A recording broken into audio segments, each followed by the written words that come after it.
বন্ধুরা, এবার সব জল্পনার অবসান ঘটিয়ে আগামী ফিফা উইন্ডোতে আর্জেন্টিনার নতুন প্রতিপক্ষের নাম প্রকাশ করেছে আর্জেন্টিনা ফুটবল অ্যাসোসিয়েশন। 100% কনফার্ম, বিশ্বকাপের আগে দুটি প্রীতি ম্যাচের জন্য নতুন প্রতিপক্ষের নাম ঠিক হয়েছে। চলুন দেখে আসি কবে, কখন, কোন দলের বিপক্ষে খেলবে বিশ্ব চ্যাম্পিয়ন মেসি বাহিনী। প্রথম ম্যাচে তারা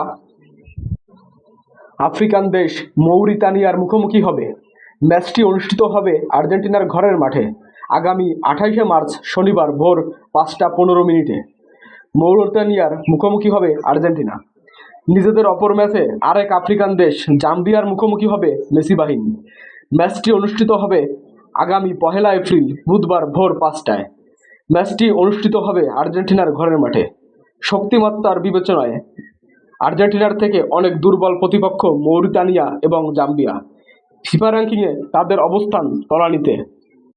সেক্ষেত্রে সম্পূর্ণ চাপমুক্ত হয়েই মাঠে নামবে বর্তমান বিশ্ব চ্যাম্পিয়ন আর্জেন্টিনা।